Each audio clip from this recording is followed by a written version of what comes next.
the Chiefs are so fully back that if I heard correctly, we woke up this morning to Mahomes as the MVP favorite and the Chiefs as favorites.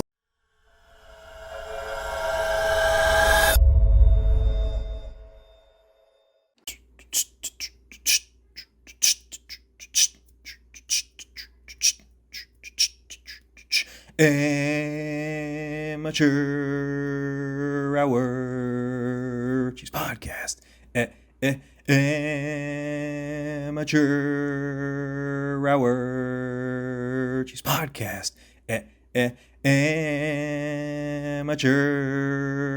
Hour Podcast on KC Sports Network. Amateur on KC Sports Network. Hour on KC Sports Network. Podcast on KC Sports Net. We're gonna talk Chiefs football for you, and you, and you, and you. What is this, amateur hour? Yeah, I ain't no Superman businessman like you.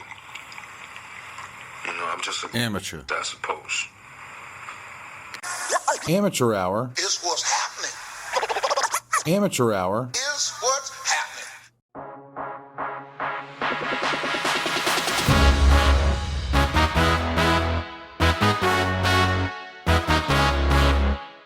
Thanks for listening to KC Sports Network, proudly presented by Emprise Bank.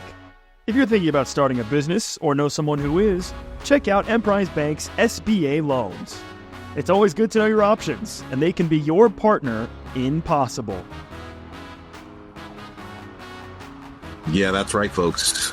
The show is called Amateur Hour. I am Ryan Scott Hall, and joining me today is Dirkness. Heebie-deebie. What's up? I need a reference check. I feel like Mahomes gets in a mode where he's doing that at the line, and he's kind of just, that's what it sounds like he's saying at the line. He's like, heebie-deebie. You ever notice that? I have not. I've not noticed the heebie-deebies, me personally. Yeah. Take note of the heebie-deebies. You will now. You can take it might be like the 4-minute drill, kind of. Okay. Dirk, I got a confession to make to start today's show. Okay. 3-7. Hey, look, they need to drop 4 in a row. I think it's possible. It's possible that I forgot how to win. I need a pick me up, Dirk. I'm feeling a little, I'm feeling some lethargy as I enter today's show. And I think the reason is that my team won so comfortably without really any adversity at all on Sunday night. Like, I need a little more controversy to get my juices flowing. And I thought for a second there that Jared Goff's gaffe might end up becoming like the thing that anyone was talking about coming out of that game. But that was if it were close. And I don't even know if it was Jared Goff's gaffe. Are you talking about the illegal formation? But the illegal formation play. I thought, because it's like this rules thing, and oh my God, they wiped a touchdown off the board and it's rigged for the Chiefs. And I thought, oh yes, we're going to have it. But no, the Chiefs proceeded to win by 3 scores. And, hey, I guess I had fun. It was wonderful, but yeah, 3 scores. Right? 3 scores? A touchdown and 2 field goals? Yeah. Feels right. Sure. I mean, you're not wrong. I told you the math is, tough too. I told you I'm lethargic. So Dirk, I need to pick me up. What's your big thing? Hey, came to the right man. That is right. Step aside, Diggler. It's a new Dirk in town with an even bigger thing. So I am perusing Twitter the day after the Sunday night victory. I keep seeing different power rankings or just commentary on the NFL, and I keep seeing different people suggest that the Kansas City Chiefs are the best team in the NFL right now. And I'm just thinking to myself, how much has changed in 1 week? And I don't remember ever seeing like a team with a worse record kind of considered like the consensus number one team in the NFL. So I'm just kind of fascinated with where the NFL is right now, how razor thin the margins can be, and how quickly everything we think we know can change in this league. Because I am old enough to remember when this Chiefs season had already been deemed a complete disaster. I mean, our number one receiver was hurt again for who knows how long. Mahomes stats weren't back to the MVP levels that we were all hoping for. Is Andy Reid washed? Was the conversation that was happening. Wait, the Chiefs are third in Vegas odds to actually win the AFC West. Can they even navigate this brutal schedule to make the playoffs? 2 weeks later, we're having a full-on we're back party on this very podcast, which is followed by a semi-historic loss, breaking numerous franchise streaks all of, checks watch, 8 days ago. And yet here we are today, and the Chiefs are basically considered the best team in the NFL again, which I get because they looked very good on Sunday night, and they've been to 3 straight Super Bowls, and we know who this team is. But the thing about that is they aren't even in the playoffs right now. They are the 8th seed in the AFC. They have the exact same real-life record as the Carolina Panthers, who were 7-27 over the last 2 seasons. A Panthers team who somehow blasted the Atlanta Falcons 30-0. The same Falcons team who beat down the Bills last night. The very Bills team who are still currently Super Bowl favorites, or maybe tied to the Chiefs, depending on where you look. And round it goes. The NFL right now is absolute cinema. In fact, favorites have now lost outright in 6 of the last 7 NFL primetime games. An Amazon guy just showed up to my front door, so the dog is barking. 6 of the last 7 NFL primetime games. Outright upsets. Rams, Bills, Chiefs, Eagles, Bills again, Commanders, all going down. The one favorite to win in there, the Chiefs over the Lions. Which brings me to Sunday night's game. A game which swung the Chiefs from 17th in a certain blowhard's power rankings I saw last week to 1st in a majority that I've seen this week. Must have been a dominant win, right? Well, Chiefs fans weren't exactly having the best of times in the first half. Basically the exact opposite of last week's game, which turned on a dime out of nowhere in the second quarter. In fact, I want to highlight 3 plays in the first half that really ended up swinging this game in the Chiefs' favor. First, Lions illegal formation call. Pretty cut and dry. If the Lions execute within the rules, or hell, just run the ball up the gut, probably score a touchdown instead of a field goal. 4-point swing there. We get Amon-Ra St. Brown's drop. A catch he makes, 98 out of 100 times, maybe the best hands in the NFL. The Lions are actually driving up 10-6 with 2:40 left in the half and could conceivably even drain out the clock before half while scoring. So that's, a 3-point swing, a 7-point swing, or maybe even more because they could have prevented the Chiefs from scoring before halftime. Like this game could have easily been 17-6 Lions at halftime. Instead, the Chiefs drive down, get a PI call on Kelsey. Obviously, I thought it was weak. Don't freak out, Chiefs fans. I know everybody's back in ref defense mode right now because I think just 20% of PI calls are actually legit. I don't have to leave it somewhere. It's whatever. So that call allows the Chiefs to turn 3 into 7 and prevent the Lions from getting the ball back with a minute left to score. Now, I'm not bringing these plays up to say the Chiefs didn't deserve to win or anything. Far from it. Calls and breaks would go for you and against you, and they made the plays to win. What I am saying is that these are the types of plays that went against the Chiefs last week and in weeks 1 and 2, and that's how they lost. And this is just the NFL right now. You have no clue what you're going to get from team to team, week to week, or even quarter to quarter. And it just shows you how razor thin the margins are between winning and losing. Between being 17th in some blowhards power rankings last week to 1st today. And yes, the difference between being a team not even currently in the playoffs and a team that we should all rightfully consider the Super Bowl favorites. Kansas City Chiefs. You do a great job of putting in context these polls that the Chiefs are existing on, like literally opposite planes of existence. Not in the playoffs and Super Bowl favorite is wild at the same time.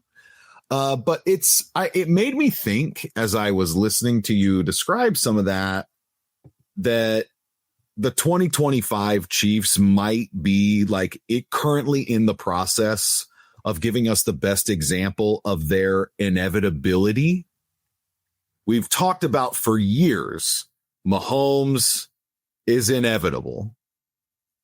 And I mean, look, if you need some evidence that the Chiefs are back, how about his best QBR in a game since 2022? Really? How about after 6 weeks, now officially the QB1 in fantasy? Hey. I mean, on a short week, the Chiefs beat the presumptive best team in the NFL by 2 scores. In doing so, held the number 1 scoring offense to less than half their total. Honestly, Dirk, I something that I noticed, I wonder if this adds up for you too here. It almost seems like the negatives are now becoming positives because we've seen what they can do instead of late game mistakes and, regression to the mean in close games and stuff. That has very quickly evolved into, you know what? This team is like 3 plays away from being undefeated. No one's talking about the 13 penalties 2 weeks ago. At this point, it just the Chiefs are so fully back that if I heard correctly, we woke up this morning to Mahomes as the MVP favorite and the Chiefs as favorites. Like, this is, I don't know like what kind of swing that is in betting markets. I don't know if Mahomes went from 10th to 1st or something. But boy, they showed against an albeit beat up Lions team. They certainly went out and made a statement. And I feel like they went about trying to make that statement in a few different ways, but it sure seems like everyone's taking notice. I mean, it's almost like I am a Chiefs fan, and I am more than happy to celebrate the fact that the Chiefs are back in their rightful place as favorites. But like, I almost want to be I want to have access to anyone that's talking about the Chiefs a little bit differently today. And it's like what I'm imagining in my head is like, all right, I'm a fly on the wall as Mina Kimes is talking about how the Chiefs are the number 1 team in the league. And, I just want to be able to be like, did you know that they're 3-3, the same record as the Panthers, and aren't currently in the playoffs? And they would be like, Pretty wild. But against the Lions, it's like they're bizarre. And that you mentioned, it kind of speaks to like where the league is at right now. And also how much you trust this Chiefs team. Like you don't think you're getting the best of the Chiefs right now. Like we talked about how the Chiefs just needed to tread water. They needed to get through this tough schedule. They needed to get through their, wide receiver 1 being suspended and wide receiver 2 being injured. And they just needed to tread water and then get to where we all know that they play their best, which is in December and January. So it's just like it's a statement on what's happened around the NFL. I mean, look at the preseason NFL favorites. There was basically a big 5 heading into the year. The Bills, they're on a 2-game losing streak right now with what might be a terrible defense. The Eagles are on a 2-game losing streak, and nobody is quite sure what they do well anymore. The Lions are super banged up with a tough game ahead of them, staring down 4-3 now. The Ravens, woof, put my man Chris Broussard into a damn coma. And our Chiefs, they haven't even been above 500 yet this year. So, I mean, those are the big 5 teams heading into the year, and yet you're all seeing struggles from them. How about the teams that are 4 or 5-1 or better in the NFL? The Steelers, who are starting a 41-year-old quarterback and needed a 60-yard field goal to beat the only winless team in the NFL, the Jets. The Colts, who are starting a QB who spent most of last year on Minnesota's practice squad and were the heaviest picked under in my NFL over-under contest at all of 7.5 wins. It was like, I think it was 90% of the people in that contest picked them to finish with under 7.5 wins. They are now 5-1. Those are the top teams. And then the Bucks, who I have nothing condescending to say about whatsoever. I love the creamsicle uniforms. I love Baker Mayfield, and I hope we play them in the Super Bowl. But that's just a look around the NFL right now. Like it's just chaotic at the top, and it's you don't know what you're going to get. Like all the top teams seem to be struggling. All these games seem to come down to a couple plays, and it's a wild scene out there. And so you look around, who are you going to trust? You're going to trust the team that shows up in January and that you've seen it do it year after year. You're going to trust the Kansas City Chiefs. And so right now they're just kind of by default, you're looking around like who. I guess I'll go with them because I see a lot of promising signs and I know that they're going to get better throughout the season. What I find so wild, these swings from week to week, not just the narrative swings, but like the actual product on the field swings from week to week, because the Chiefs just played against the Lions, who, again, I just want to reiterate, I know that the Lions were banged up in this game, but like entering Sunday night football, entering Sunday's slate of games, who's the best team in the NFL? I think that the consensus is probably Detroit. Like it's hard to make an argument against them, right? Yeah. Entering this week of games that we're talking about behind us, obviously. But entering that weekend's games, it really felt like the Lions were considered the best team in the league. And for the Chiefs the previous week to lose to Jacksonville the way that they did, and then against the Lions play for only the second time in their history, finish a game with 0 giveaways, no turnovers, and 0 penalties. They've only done it twice in their history, and they did it against the best team in the league on Sunday night.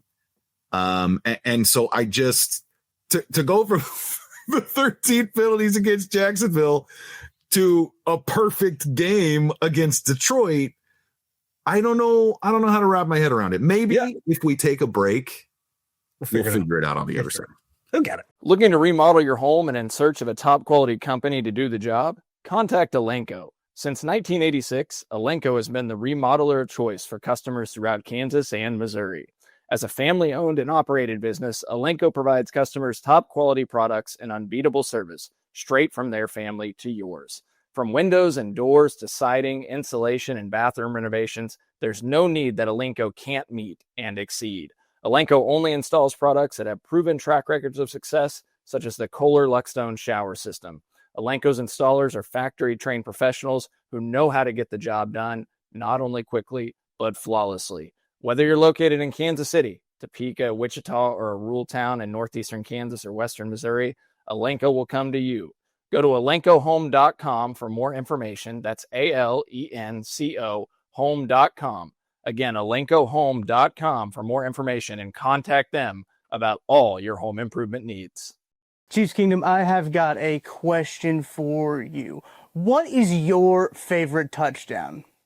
Well, for me, I can confidently say that my favorite touchdown, it's the next one, because with DraftKings Sportsbook, an official sports betting partner of the NFL, every touchdown could bring you closer to cashing in. From the first touchdown score to anytime touchdown props or the thrill of live in-game betting, every snap is loaded with opportunity. From spreads to money lines, same-game parlays, regular parlays, you want it, DraftKings has got it. Here's the best part. Bet just $5, and if your bet wins, you'll get $200 in bonus bets instantly. I use DraftKings Sportsbook, and you should too. Your team hitting pay dirt pays out to you. Download the DraftKings Sportsbook app now and use code KCSN. That's code KCSN to turn $5 into $200 in bonus bets if your bet wins. In partnership with DraftKings, the crown is yours. Gambling problem? Call 1-800-GAMBLER. In New York, call 877-8-HOPE-NY or text HOPE-NY 467-369. In Connecticut, help is available for problem gambling. Call 888-789-7777 or visit ccpg.org. Please play responsibly. On behalf of Boot Hill Casino and Resort in Kansas, fees may apply in Illinois. 21 plus age and eligibility varies by jurisdiction. Void in Ontario. Bet must win to receive reward. Minimum minus 500 odds required. Bonus bets expire 7 days after issuance. For additional terms and responsible gaming resources, see dkng.co/audio. Dirk, I've got some. I didn't figure it out. I didn't, but I do have some breaking news for you. Oh. In case Southern California, I know you guys are 2 hours behind. But Rashee Rice is no longer suspended, Dirk. Oh, what? That just coming across my desk here in Hazel's nursery, and I am learning that Rashee Rice, the suspension has been lifted. He's back. Did Hazel break the news? Is she an NFL insider? Yes, Goo Goo Gaga. Oh, cool. Thanks, babe. She needs to start tweeting out penalty stats. She can really get some interactions going. Really get those engagement up.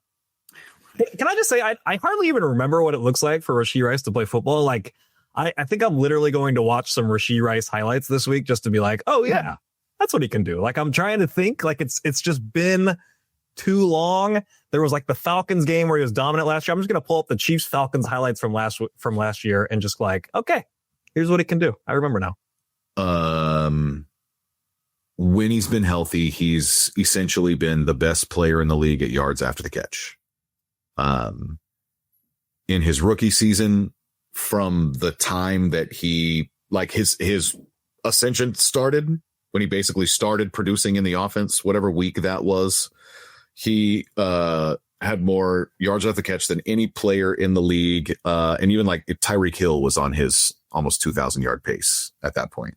And he had more than Tyreek through that backstretch of the season, and into the playoffs. And then ultimately, you know, in the first 3 games or whatever, he was pacing the NFL in yards after the catch until Mahomes and the friendly fire and all that. He appears to be their best weapon. And the Chiefs we keep seeing all of these stats. Chiefs haven't done this since 2021. Chiefs haven't done this since 2022. Chiefs haven't done this since 2019. And almost all of these are these offensive numbers that it's like, yeah, you know, it's been tough sledding occasionally. But 2022 is the season that the Chiefs offense finished first in the NFL. They traded Tyreek Hill that offseason. They brought in Juju and MVS, and they became largely unguardable because they could just throw it to anybody. And they all seemed capable. And the offense was just a monster of efficiency throughout that season. But it's been really interesting, man, seeing that this team felt like they unlocked something offensively without Rashee Rice. And now you're adding in the best skill position player that you've got. And they're already like, what do we call them? A wagon? I mean, the offense is rolling to the point where, as you so eloquently put it, they're not even in the playoffs and they're the favorite for the Super Bowl. Like, do you think how much of that is Vegas or whomever realizing exactly what I'm trying to articulate here? The offense looked that good. Like, they look back without Rashee, and that dude is about to play like this. I'm wondering how much his return is impacting the way that they're being viewed. But it's also that there's maybe a lot of people that don't know how good he is. That like, why is it such a big deal? Who the heck is Rashee Rice? You know, outside of Kansas City, is he a national name for his football play or for the accident in Dallas? Well, I mean, I think what you're seeing is basically the Chiefs offense the last 2 seasons has just been begging to find consistent wide receiver play and above average offensive line play. And what they've shown over the last handful of weeks, even in Josh Simmons' absence here, the offensive line has looked better than they have since Mitch Schwartz and Eric Fisher were sitting out there at tackle. Some of these pockets that Mahomes is in, and it's really opening up. That ability is really opening up offensively the entire field. He's able to throw downfield. Mahomes is gaining trust into them, so he's going through his reads better. So it's everything's kind of building within itself. And then you're getting consistent wide receiver play because Marquise Brown, Hollywood Brown, suddenly playing week to week instead of, you know, not playing the entire season. And Mahomes just throwing to randos. Like, I threw up that chart of Mahomes who's throwing touchdowns to throughout his career. And people had a lot of fun with it just because some of the names on that list were just like, this is who he's been throwing to. I mean, you have obviously Travis Kelce and Tyreek Hill here at the top. McCole Hardman, a surprising third. And then it's just like look at the rest of these names. Like it is just a wild, wild west out here on who he's throwing to. And so we've just been aching to see this over the last 2 seasons. And for different reasons, we haven't seen it. And yet we have started to over these last 3 or 4 weeks. And that's why they're starting to put up these numbers again. Like we've just been begging to see it. We came out in those first few weeks. I was frustrated because I was like, I don't know if we're ever going to see it, because Xavier Worthy immediately gets hurt. 3rd play of the season or whatever. He's hurt again. Hollywood Brown, like they didn't seem to be on the same page because they haven't played enough together. They're starting to figure that out. Like it's wild how they went from like so few weapons to now they're like, man, they have weapons all over the place. Like they have 5 legit receivers that I want to see get playing time. Like Tyquik Thornton is their wide receiver 4. Juju is their wide receiver 5. Reverse that order if you want, maybe. But like I want to see both of those play along with, you know, these 3 that still haven't taken a real life NFL snap together in a regular season game. We've seen 1 preseason snap between these 3 receivers, and it's taken, 25 games throughout regular season and playoffs to finally see it. So we're getting all those. We're getting the receivers. We have 2 tight ends that we trust. Travis Kelce looking snazzy over these last few weeks. Noah Gray, and 3 running backs who I want to see all get snaps. Brashard Smith bringing a different element to the team, running these little end around things, kind of almost filling like that McCole Hardman role for the team. And Pacheco looking a little better. We'll get to Mojo Watch, I'm sure. But like it's wild how we've gone from what we've seen throughout the last 2 seasons in terms of weapons, and even early on in this season where we didn't know what we had in Tyquik Thornton kind of thing, and it was just like, what do we got here?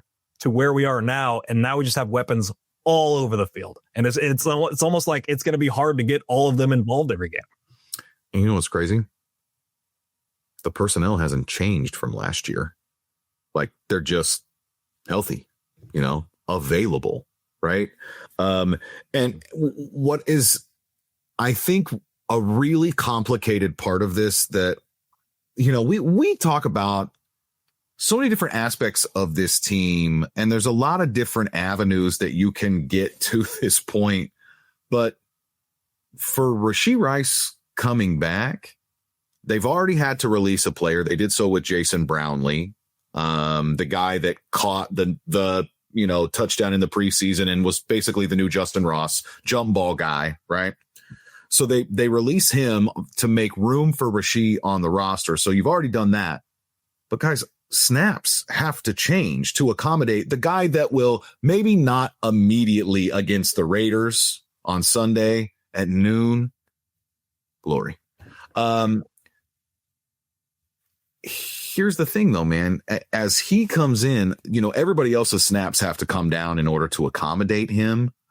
And just this week against the Lions, a guy that I'm pre-sad. Tyquik only played 20% of the snaps against the Lions. Yep. And now you're about to add Rashee into the mix. Yep. And I'm like, dude, they're going to let him run 7 deep routes a game. He is going to be reduced to nothing. And I mean, look, like maybe in those routes, he'll be able to, make an impact and be one of those guys that averages 25 yards a catch this season or something. He can certainly still have an impact, but I just think his role is going to be so drastically reduced. But honestly, champagne problem, man. Like I feel bad that, in terms of his role, it's going to be truncated like that. But at the same time, man, like we couldn't find a single guy worth throwing the ball to last year. It felt like they were just scraping together every single week. And now it's an embarrassment of talent, more guys than we literally know what to do with. Another player in the offense, you mentioned that they trust 2 tight ends.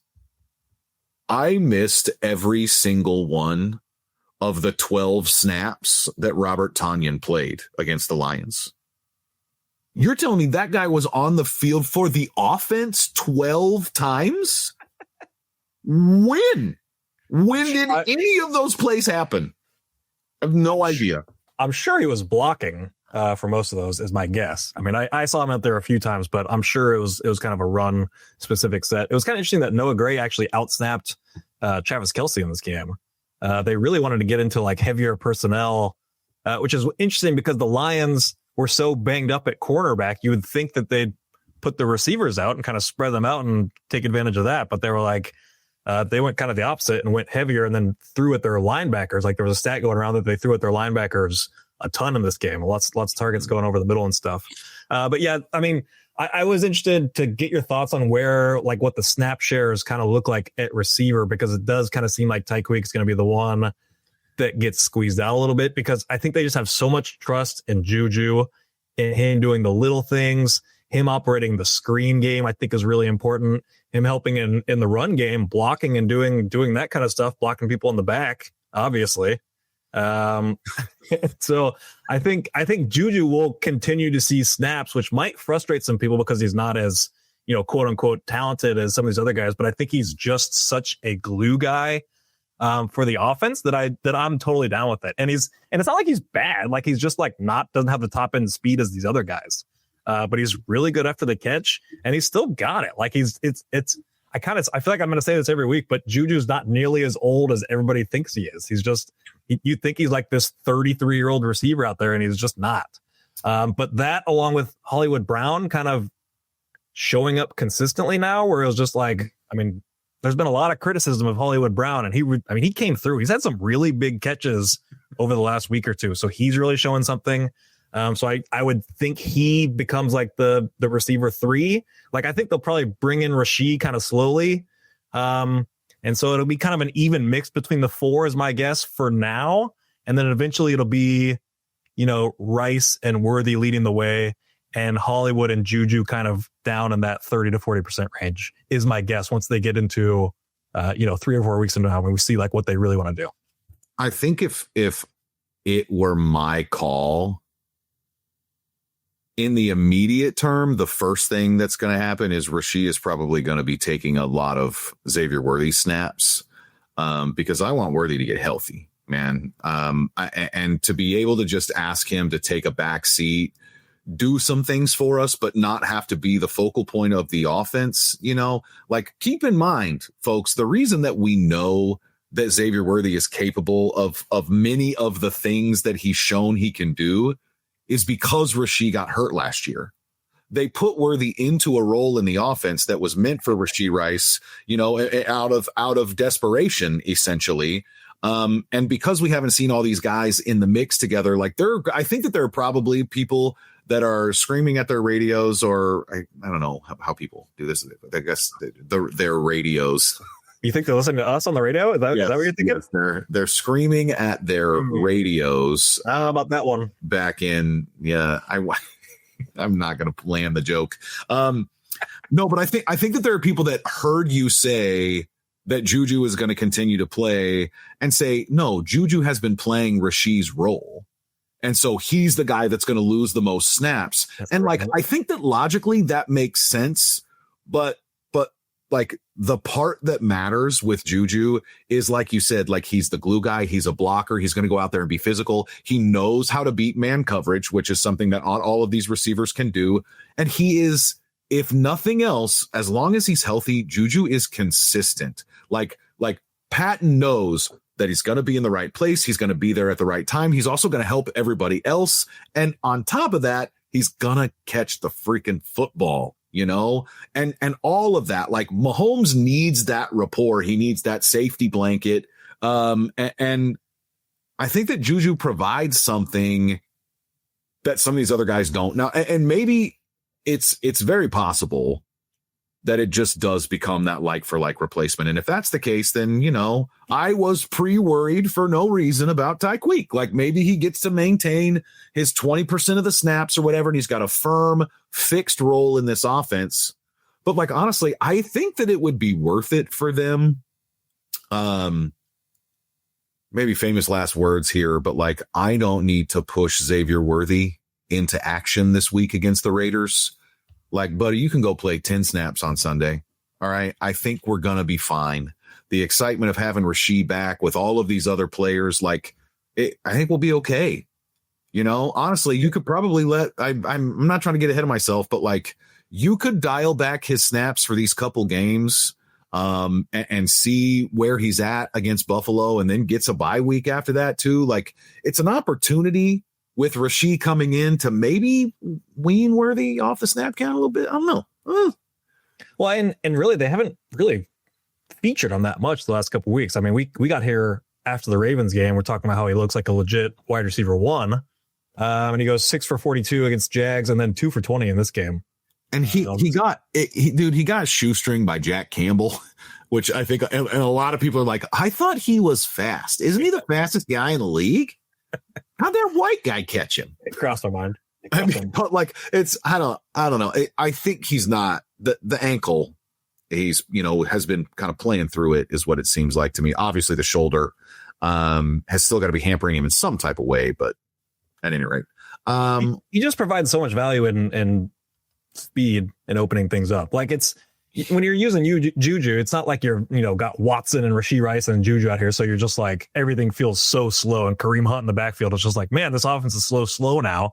Like, you got speed kind of all over the place, and you're able to utilize that. And it's just with Mahomes throwing it, I saw his average depth of target or whatever, his ADOT this year is as high as since 2018. Which has been, I think it's gone down every single year of his career until this year, which has sprung back up to 2018, which, give them credit, because we didn't see it in week 1. And we all had big questions, and obviously Xavier Worthy going down probably had a big part of that. Yeah.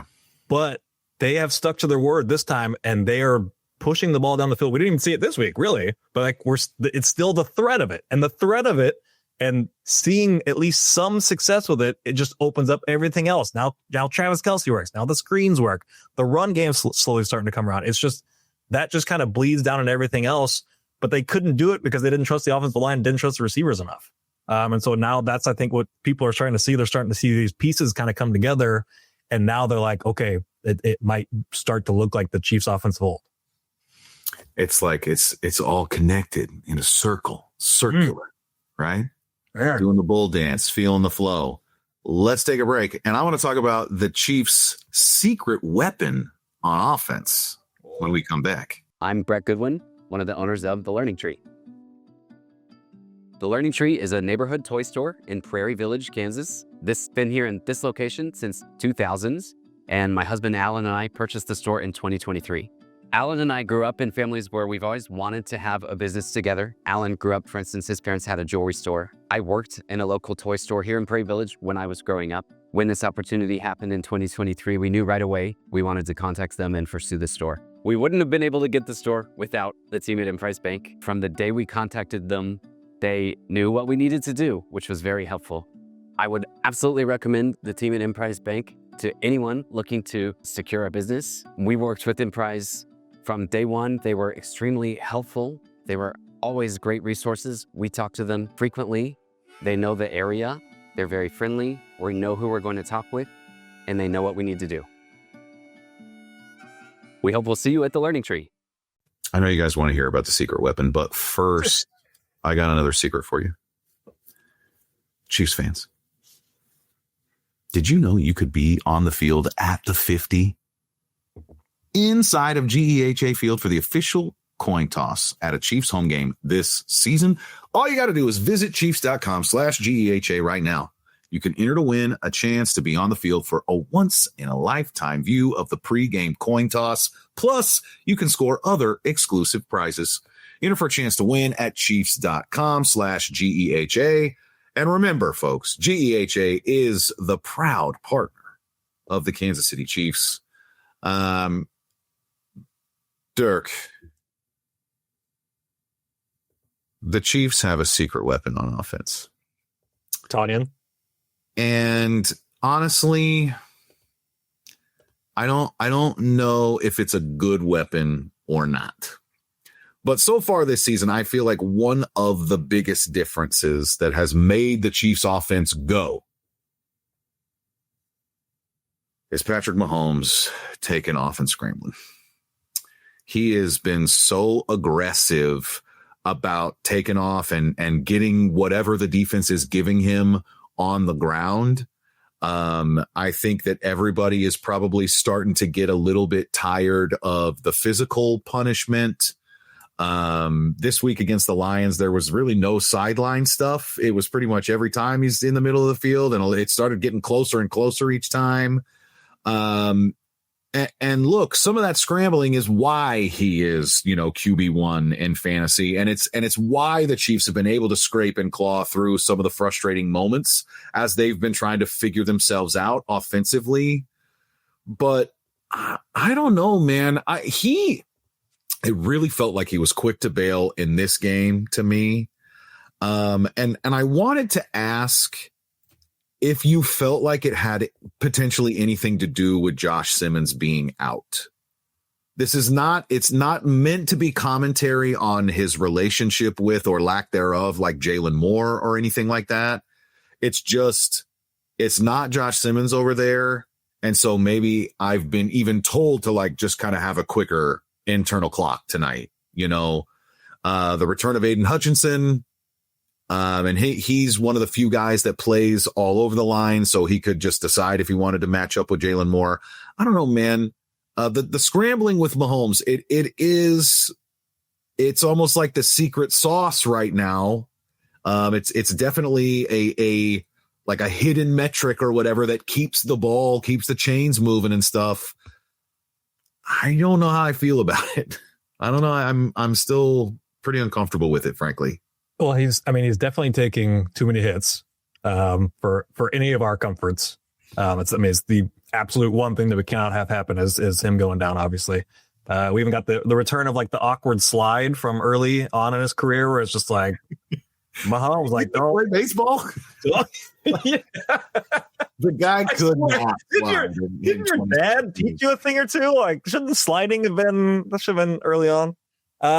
I do think it's a reflection on their early season record and just the urgency that Mahomes has kind of put into these games. Whereas, last year there wasn't really much urgency in any regular season game. So it's just kind of there's no reason to put yourself at risk like that and just save it for the bigger games, which is something he's always done. As we all know, his running goes way up in the playoffs in bigger moments, bigger downs, bigger plays, bigger games. He runs more.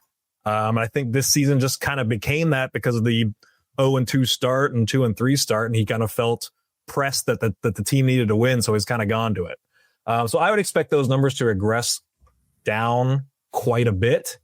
I don't know if it has much to do with Jaylen, because I think we saw it before with Simmons too. So I don't think it's that. He did kind of bail. There was a third down play close to before the fourth down play to Xavier Worthy. He really took off early on that one, I thought. But it's hard to get mad at him because he's so damn good at it. Right. And so, you kind of, you love to see it until it's one too many, until, something bad happens. And then it's just wow, we should have been not doing this whatsoever. But yeah, I would definitely like to see much less of it, way fewer hits for him to be taking. And just, get down sooner. It's just, I know he's hunting for more yards, but just kind of always get down sooner, because it's just I am spending a lot of time bracing get down, be fine. And it's just less of that, please. I will say on Jaylen Moore. Yeah, let's talk Jaylen Moore. Hey, maybe the coolest day of his life, right?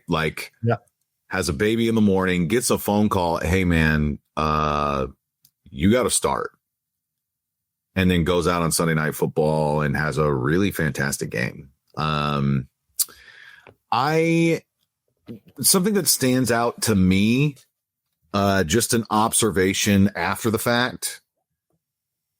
I don't know if people realize that Mitchell Schwartz, former Chiefs right tackle, someone that we like quite a bit. But Mitchell Schwartz is not the most complimentary analyst. All right. It's takes a lot to impress Mitch Schwartz, and almost to the point sometimes where it's frustrating reading his commentary, because it's basically nobody's as good as me is kind of how it comes across sometimes.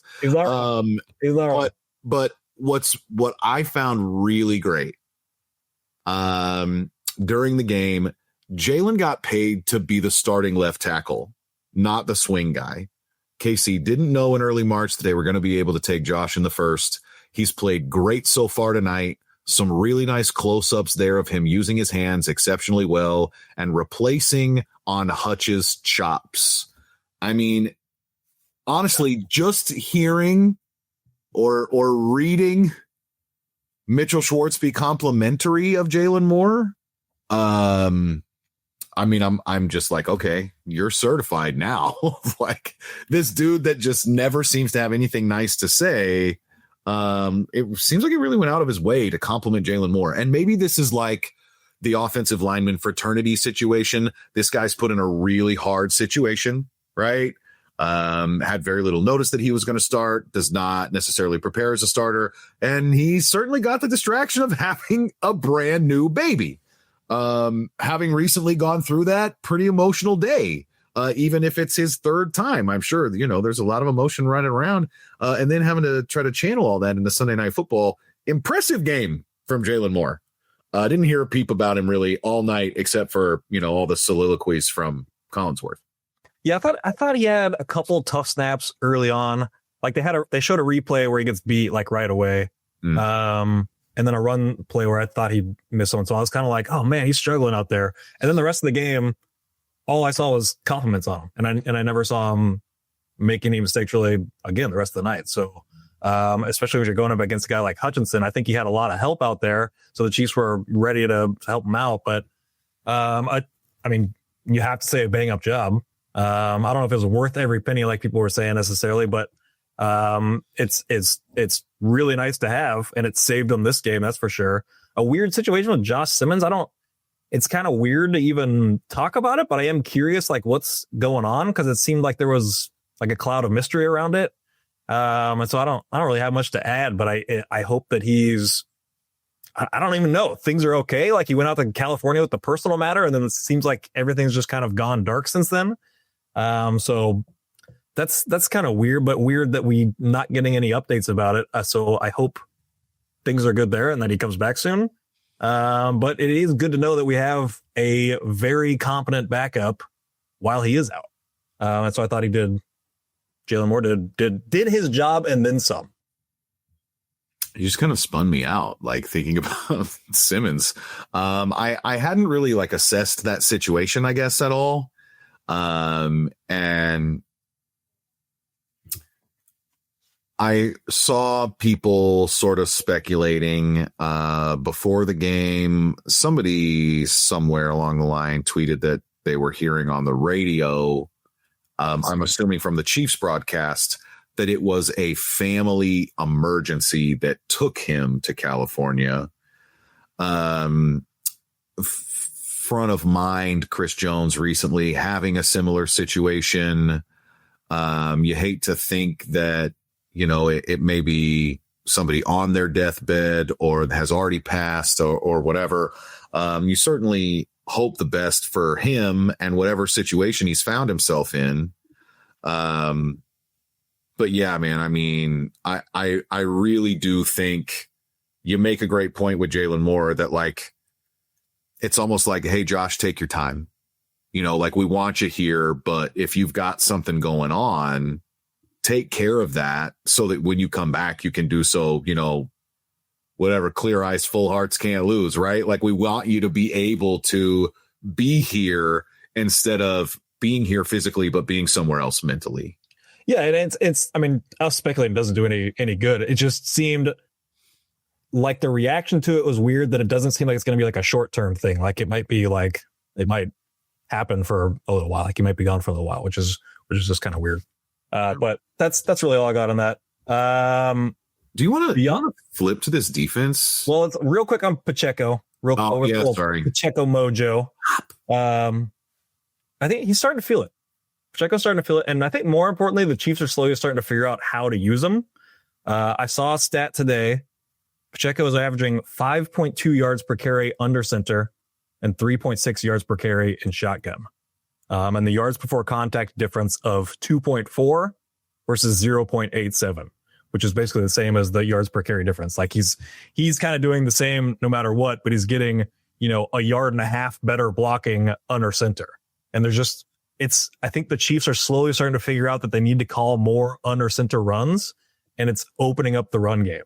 And you're still kind of see them doing that sideways shotgun run. I saw 3 of them in this game, and I think they gained 1, and 2 yards. Best I can tell. I meant to go back and check on that for sure, but those plays weren't successful. I know that's part of like their RPO package, which was working, at least when they were throwing it in this one.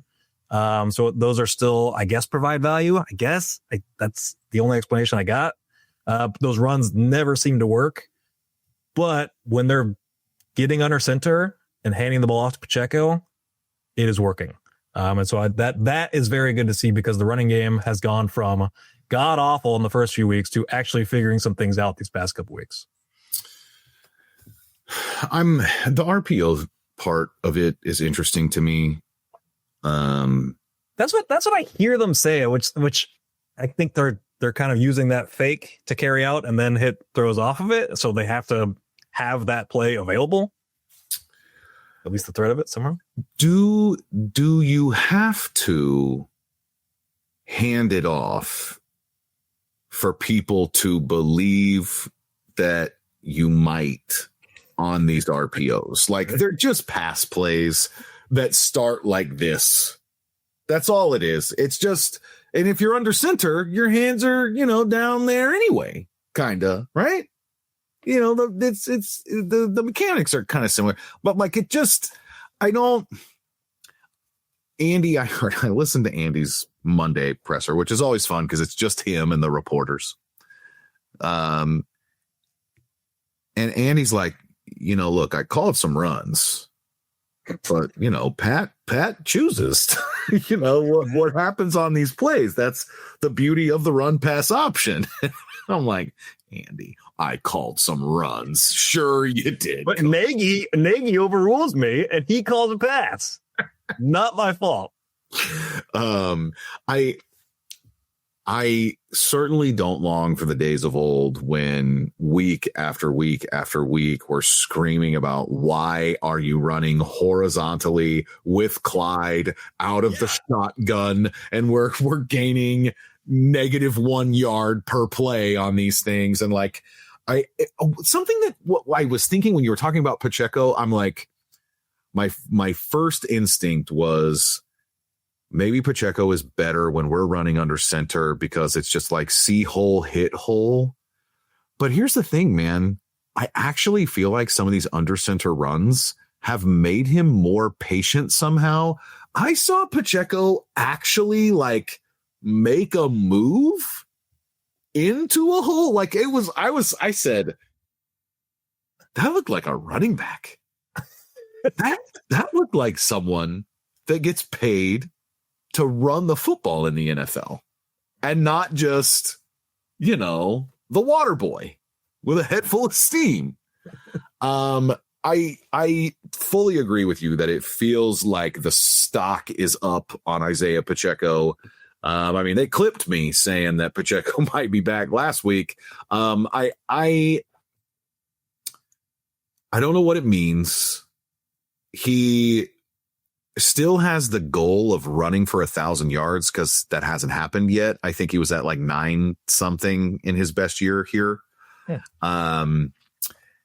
And he really feels like that kind of guy that like Pacheco's ceiling is about 60 yards rushing a game. He might pop one here or there. But even that, since the injury, hasn't really come back. I think he has one explosive run over 20 yards.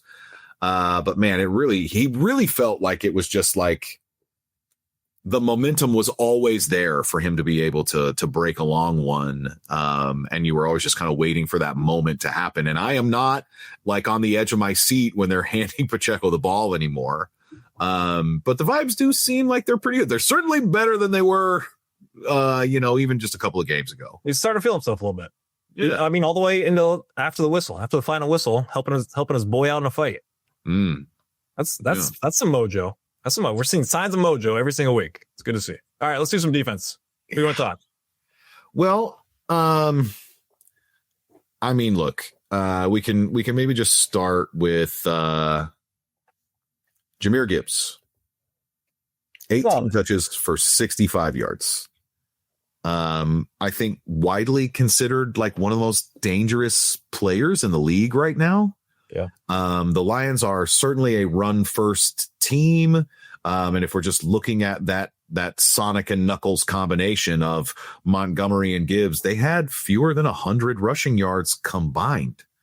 And I think that like, it seems like what happens year over year is we keep saying as fans and, you know, people that analyze the Chiefs like for a living are like, I don't know about this run defense. I really don't know. They seem so vulnerable. Like we only have the likes of Derek Nottie and Mike Pennell out there in terms of that like nose tackle position. And yet every single time it counts, like who's running the ball all up and down the field on the Chiefs? And if they do that, are they able to stick to it throughout the course of a game? Everybody seems to end up bailing on it at some point.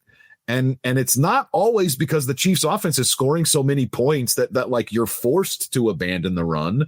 Teams just like forget who they are against the Chiefs or fail to realize that, honestly, I think if you would just keep handing the ball off, you might, you know, gain 10 yards at a time forever. I mean, they have some terrible run defense stats out there. Like whenever I'm seeing like the nerd graphs and it's like, you know, EPA versus run or whatever, the Chiefs are always, they're like bottom 3 in the league. And I just like, I trust the run defense. Like I think the run defense is fine. And they're just kind of like, we don't care. We don't care. And I think a lot, first off, a lot of it is quarterbacks running. We even got a Jared Goff scramble for a first down on third down this week, where it was just like, even Jared Goff is running for a first down. I immediately thought of you last week saying that Jared Goff's coming to town, so they're going to fix this problem. And it was just like, nope, it's still a problem. So we need an even slower quarterback back there. Who's the least likely quarterback to run? Is it Rodgers at this point? Is he the stiffest? I mean, Goff's got to be up there. I thought it was Goff. Goff got to be top 5. I mean, Rodgers is very unlikely. That's another option in there. We don't play the Steelers this year, though. But like, you know, the quarterback's running. Sure, I think that is probably a big part of why the like those EPA or whatever numbers are there. But like when I'm thinking about like other teams, like just what I consider the running game, not a quarterback scrambling. I think you're right. I do trust them, but I honestly, like, a big part of me thinks that the reason that our run defense is good has so much more to do with the back 7 than the front 4. I'm constantly thinking, God, Derek Nottie is terrible, and that means we're going to suck at defending the run. But like, because Nick Bolton is Nick Bolton, because Drew Tranquill is Drew Tranquill, because every single one of our defensive backs isn't just a good tackler, it seems like they like to do it. Like they participate because it brings them joy. And so when not a single player that you ever put on the field shies away from run defense, you get all 11 every time, it makes your run defense hard to beat, man. Like they accept the physical responsibility that it takes to play defense in this league. And honestly, man, I think that we saw this on both sides of the ball against the Lions. They wanted to give that team a dose of their own medicine. The Chiefs came out knowing that their reputation is you're soft. And they let Robert Tonyan play 12 snaps. And they, despite the fact that, as you said, all of these defensive backs are injured, guess what the Chiefs did? Went heavy personnel, you know, and if you hear about, you know, oh, I really felt like they were doing all this stuff in between plays. And Kirby Joseph, my God, you know, can you tell us, Kirby, about how difficult it is to you know, defend Mahomes? Ain't nothing hard. It ain't hard. Don't say that. It wasn't hard. I'm just like, you know what? Like the Lions, I have always liked that team. Like that's like my NFC team, you know. but boy, it really felt fake tough. It felt like they kind of got pushed around, and I think it happened on both sides of the ball. Like that offensive line, I mean, again, some injuries, right? But I just didn't. I don't know. I thought that we were going to be in for a really long night where the defensive line was getting pushed around at the point of attack, and that's just not how this game went. Yeah, I mean, and Gibbs had I think 8 carries on that first drive, I want to say, but he was getting 3 or 4 to 5 per carry, but nothing really, groundbreaking where Gibbs can obviously rip off long ones. And that's where his value comes in. Did you see that, before and after the first 2 drives? The total yards. It was the first 2 drives, 140 yards. The final 6 drives, 150 yards, basically. Yeah. I mean, they turned things around. It was weird. So just on Curb Joseph real quick, I couldn't figure out where all the ref stuff was happening the day after. I saw it all over the place and I was just oh, weird. People are just kind of hopping on this. I did not realize that Kirby Joseph was the one that was he had 15, 20 tweets about the refs that are still up there. And then I figured he deleted them all, but they're all still up there on his account. Just from this game. Yeah, Kirby Joseph, the night after the game, had 15 to 20 tweets all about the refs. He complained about a little bit, and then people replying to him, and him just putting a meme on top of whatever the reply is. And it was just dude, this is a bad look. Ask the Houston Texans about that. You want to go into a playoff game and get ready to play the victim card. But yeah, it was pretty embarrassing. I hated to see it from the Lions. That's a little preview for Sports Nuts. I'm gonna touch more on that. I want to talk about Chris Jones. Yeah, because I feel like he's had a tough season. People have been on him. And I swear, every time Chris Jones has been Chris Jones this year and beaten his man in less than a second, we're kind of used to. The QB is just gotten rid of the ball, or it's the running backs running the opposite way, so it doesn't really matter. Every single time, he's made this quick win, and it's okay, he should make a play here, he's not able to. It just doesn't quite happen. And we finally got to see him have a quick win in this game at a big moment. He still didn't actually get the stat or anything because he missed Goff, and then Omenihu was there to clean it up. But it was good to see his quick win actually lead to something productive on the field. And so hopefully that's just by chance.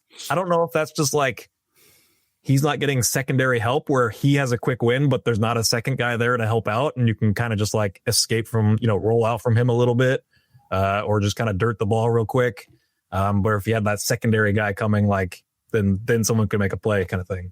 But it was really good to see Chris Jones make a good play in this game and have a good game. Whereas I feel there's been some criticism of him this year and some worry of, is he starting to age a little bit and not going to be the Chris Jones that we've, come to know over the last 3 or 4 years? I probably his best game of the year so far. Got it. Yeah, I would think so. Yeah. He was on the oxygen all night.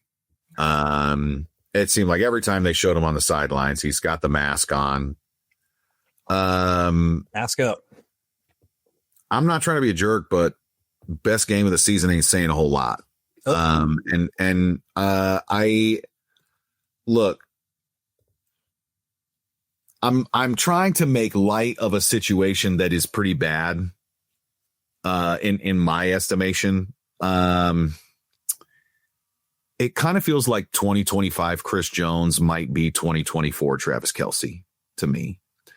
And I don't know if it's exactly a Freaky Friday body swap situation, or if it's more channeling last year's Travis Kelce, it's a spirit animal situation. But there is a huge difference in the way that he looks and the way that he moves for Travis Kelce between last season and this season. And I don't know Chris Jones has always been the guy that comes in shape. He didn't have the contract dispute this offseason, so he was there. He was at camp every single day. And so I don't know if it's age, I'm not sure if he's out of shape.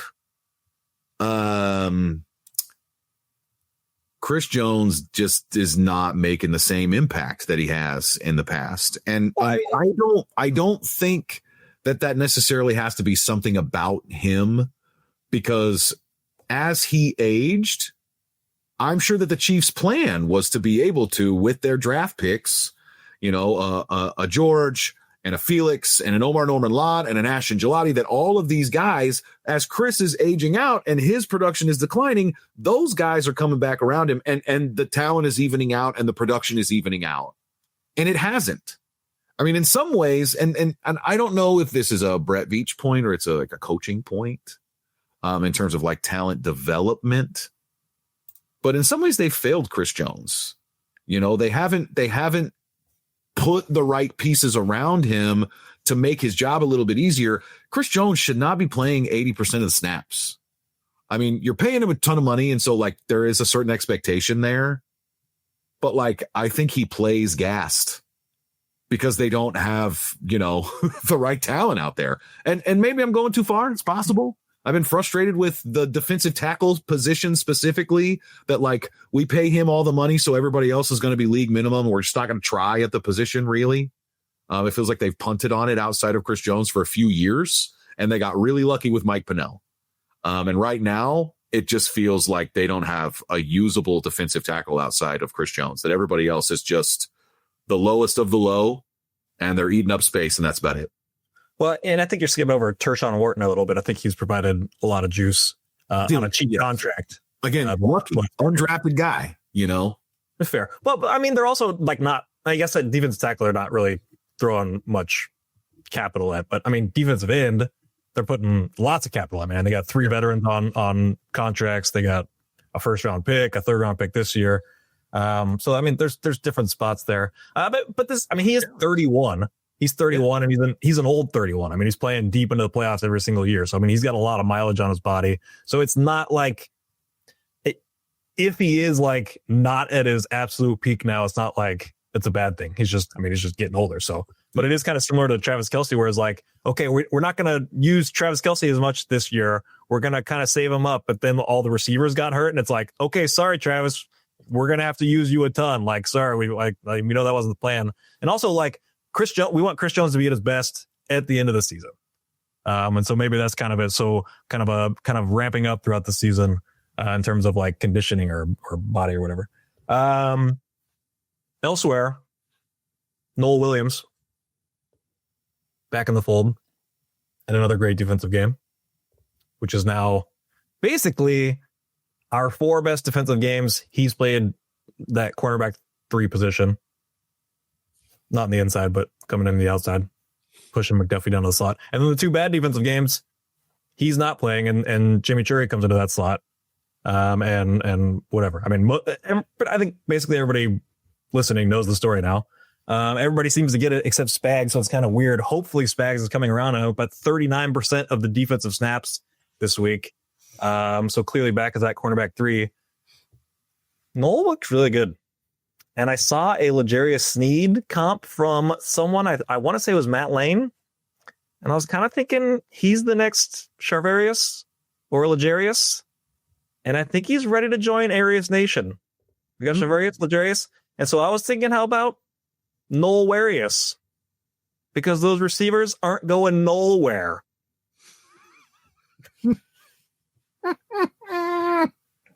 Jackpot. That's not going nowhere. Nowhere Williams. Welcome to Arius Nation, the next great mid to late round draft pick who's becomes a dominant corner in Kansas City for Hilarious. I'm picturing narwhals. Nowarious. Did Spags finally figure it out though? Like, I mean, no. Obviously this week. No, no. Look, I genuinely wonder if this is going to be like the new, I don't know, Alex Smith debate. I don't know if this is the right thing, but like, are we going to have to, I mean, live and die? Are we prisoners to personnel groupings that Spags chooses week to week?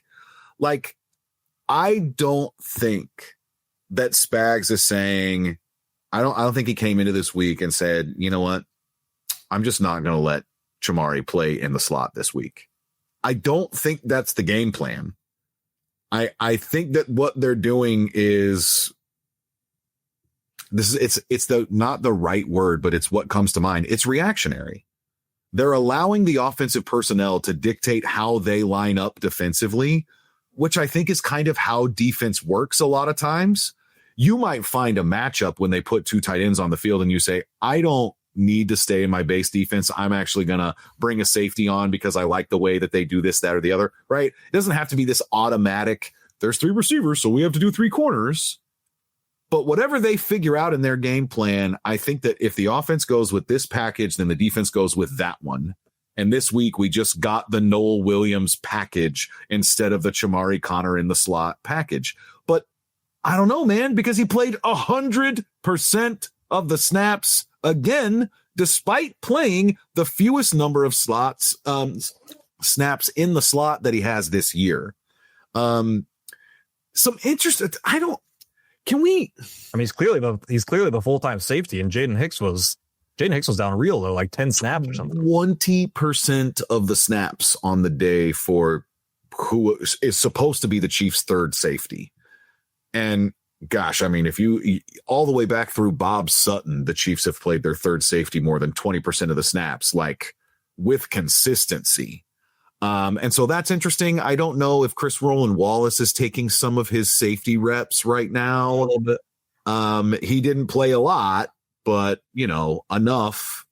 When I think on Chimichurri, I was talking to my buddy Steve, trying to just like gauge what are you thinking about 2 days after that game. And we start talking about the slot, and he's like, he allowed 10 receptions on 11 targets against Jacksonville. 10 receptions on 11 targets. And yes. And then this week he led the Chiefs defense with 9 tackles. To me, it truly felt like he had a strong game. Oh yeah. I thought Chimichurri played a good game despite the Laporta play. I mean, whatever. That's an amazing catch. Like, I don't have to worry about it. I wasn't mad about that at all. I thought it was actually like positive that he was in great position and doing all the things. Like, I had no issue with it because he was also covering a tight end. It felt like an even match, right? Like he's supposed to be covering this guy. Yeah. I love him on like athletic tight ends like that. I think that's where he should be. And to me, it's like, dude, if you can just do the Justin Reed, they might catch the ball, but they immediately go down, right? I'm going to cover tight ends and they might catch the ball, but I'm going to immediately have them go down, and I'll be competitive at the catch point, whatever. Like, that's all I need from him.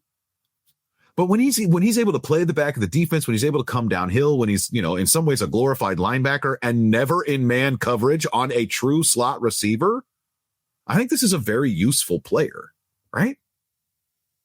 And we can get into these moments where, because he gets bludgeoned like that, the 10 catches on 11 targets against Jacksonville, that we think it's like, oh God, he's just not good.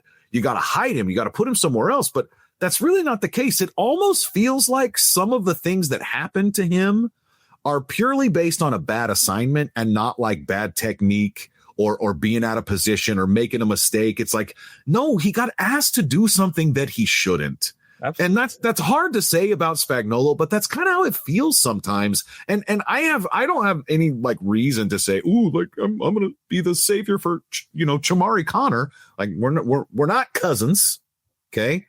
Unlike a few Halls in the league. But I don't know, man. Sometimes it really does feel like it's on Spags when that dude gets beat, because I'm just like, you know who he is. Why'd you ask him to do that? Absolutely. I mean, I think we come on here every week and say that. Like, we're not mad at Chimichurri necessarily the player. We're mad at what he's being asked to do, and he's just kind of taking the brunt of it because it's easier to blame him because he's the guy that you see. Like, you get mad at seeing it, and so you shout out him instead of what the fuck are you doing, Spags, kind of thing. I got to tell you, man, the two guys that stood out to me the most defensively on Sunday night, we haven't talked about either one yet. Number one, tip top, all caps, big bold font, Brian Cook. Yeah. I'm telling you, folks, Brian Cook, the way that dude is playing, he's raising the price every week. He looks athletic. He looks instinctive. He looks very, very confident. he has been arguably their best defensive player through 6 weeks.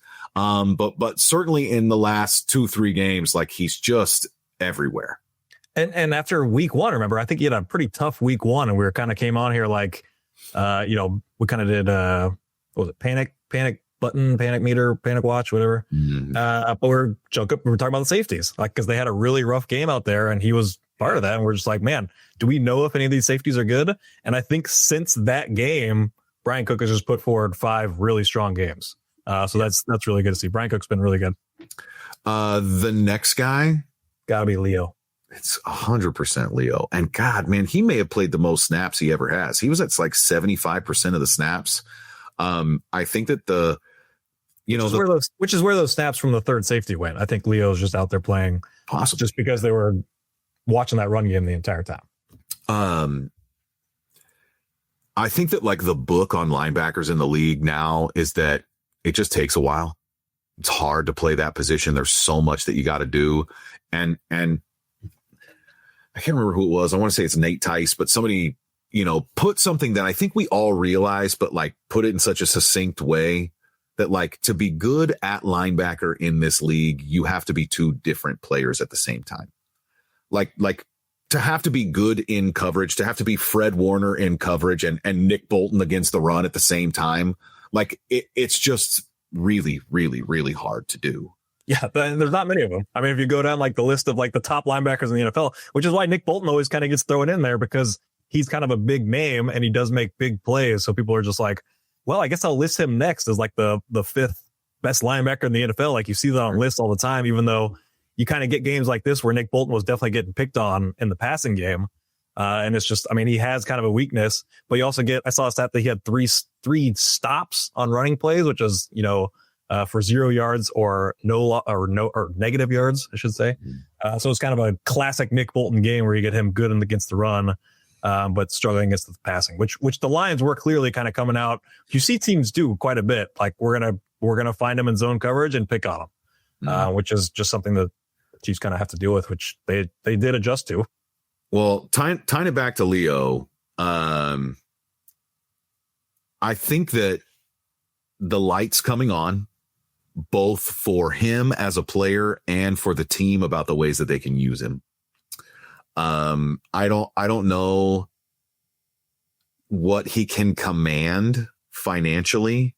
I know that his versatility is going to be really intriguing if he sees the open market, but I have a feeling that the Chiefs know so much about what he's capable of and have been able to bring him along slowly that to me, I feel like we are watching Drew Tranquill's replacement like blossom into that role a little bit, because he's not just, we need to find 10 snaps for him, so he's going to go play defensive tackle for us on a few plays because he's strong enough. But guys, we got to remember, Leo Chenal, when he tested as the most athletic linebacker in the history of Math Bomb, dating back to whatever it is, 1983 or something. The number 1 athletic profile of any linebacker that had ever come through that database. And so this is a guy that as he's figuring things out and as the team is figuring out things and he's, developing into a player, like we might be looking at next year, Leo Chenal, like, wait, he's not the Drew Tranquill replacement. He's the Nick Bolton replacement. Like the ceiling on Leo is truly crazy. We have no idea how good this guy can be because he's played such limited snaps, but I don't think that's an indictment on him. I think it's more about like, he literally felt like an extra pick. It was a compensatory selection that they got him with. And he was like, I think 99th overall or something like that. It was just extra guy at the end of the 3rd round. And the Chiefs are like, we don't really need a linebacker, but he's such a good player. He shouldn't be there. And he's just kind of been like this Swiss Army knife since then. But I think like when he starts to get a full-time role, that is a dude that could suddenly just become like, oh my God, watching him play against the run last night, helping out Bolton. And I'm thinking back to Wisconsin with the death row on his arms and all that kind of stuff. Like that dude is for real. He's football. Which, I mean, it's kind of played out that way. Like he's we drafted him and he's looked good, but we didn't necessarily need him because we can't get him on the field full time. And I think I want to give Tranquil a quick shout out because Tranquil was kind of had a down year last year, I think, but I think he's bounced back and had a really good year this year. So it's to the point where like, no, we're not taking him off the field to get Chanel out there. Chanel? It's Chanel, right? Chanel? I think everyone's. Someone was in the comments saying we pronounce it wrong. I think it's like a Favre situation where the lettering is actually wrong. And so you want to say Chanel, but I think it's actually Chanel. Oh. Yeah, I don't know. Bolton, McDuffie, Watson, Connor, 100% of the snaps, and it feels like that's been pretty consistent. You feel comfortable with that? You've got your two corners, Watson and McDuffie, gonna play every snap every week. Yeah. And then one safety at this point, Connor. Even Connor getting 100% of the snaps over Cook. I mean, it's interesting. Yeah, I would think Cook would be right up there. He was only at like 75%. Then maybe that's again just like a matchup thing.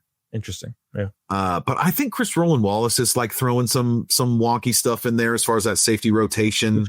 I think he's done some good things at safety. Like I'm fine with that. Like he was another guy that got thrown into that nickel role.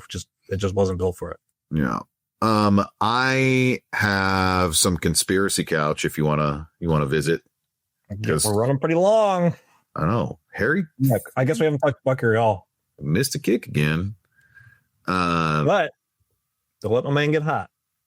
Don't let my man get hot. I think that your Butker tweets on Sunday night may have been my favorite pieces of entertainment of the evening. Him getting red hot on extra points for not missing one in 33 minutes really tickled my fancy. I started to wonder, amateur hour conspiracy couch here for Butker. Maybe he shanked the field goal in protest of the prominent working women in the suite. You know, I don't know if Taylor and Caitlin's presence pissed him off. I do say though, I appreciate Butker just missing the first one, getting it out of the way. You know, we could all relax a little bit. All right, he missed his one. Now we should be fine. I think that might have been rock bottom. I think it might have been. I mean, it was such a bad kick after having struggled every single game that seeing that and really seeing him focusing on like his steps in like a big way. I was watching him or that some clip or whatever of him practicing his little form there. I really think he was kind of getting back to the basics. Like, good Lord, I got to get this shit together. I'm telling you, Butker's going to turn a corner. Okay. I mean, okay. I'm going to tell you about it every time. Don't let my man get hot. Don't let him get hot. Let's do sports nuts. Sports nuts. What is sports nut, huh? Dirk, you want to start with your sports nuts this week, mate? Sure. I'll start with our sports nuts. Like a little bit of a different one this week. I didn't really have anything great. Sure. But I did feel kind of weird because you talked about how like with Lions fans, we've always liked the Lions. They've always been part of our brethren. Mm-hmm. And I feel like we're kind of losing like a lot of our brethren that we had like along the way, like these tortured fan bases that we used to talk about all the time before Mahomes got here and sent us to the promised land. But we had just, fan bases that we shared a lot of heartbreak with. And, we kind of always had each other's backs. We'd always root for each other. One of those teams was the Lions. And man, after this game with the fight after the game, all the whining about the refs, it feels like now we got like this beef with the Lions. And it's kind of adding up because, I mean, Bengals were kind of a part of that group. We're obviously not going to be brethren with the Bengals anymore. The Bills are always part of that group, which I don't know if there's that much bad blood with the Bills, but it's such a rivalry that it's like it's hard to kind of like root for them ever, really. Maybe if we're out of the playoffs and they're moved on or something, we could find it in our hearts. But like these are like our true brethren along the way. And yeah, we still got like the Browns and the Vikings and a few teams like that. But I feel like we're like dropping some brethren. We're getting this bad blood with these other fan bases that like we've always been a part of the same fraternity, had each other's backs, and it kind of makes me sad that like I don't want any beef with the Lions. Like I want to cheer for the Lions. And it kind of made me sad. That was it. Part of my sports nuts is the fact that we have quietly rooted for both the Lions and the city of Detroit for a while now. I tried really hard when I graduated college to move to Detroit. I wanted to get up there and work in Detroit public schools. And it's still kind of there in the back of my head that Detroit might be a city that my family and I end up in. And honestly, I think I'd love nothing more than to see these two teams face off in February. You mentioned the Bucks. That would be a really fun back and forth matchup too. I would accept either one, really. Baker and Mahomes have some incredible matchups going back. But yeah, man, I think being able to honestly just see the Chiefs and Lions at full strength. We didn't have Chris Jones or Travis Kelce when we played them in the opener a couple of years ago. Both teams not at full strength for this one. But really, I don't know if you happen to see that for my sports nuts this week. Did you see that my wife put my daughter in like a perfectly Lions blue situation? Yeah. Because she's listening to your sports nuts. She says that shit doesn't matter anymore. Look, she's like, you're a dad now. Get over your little dress fears. Like maybe, and look, hey, it didn't matter. We won handedly.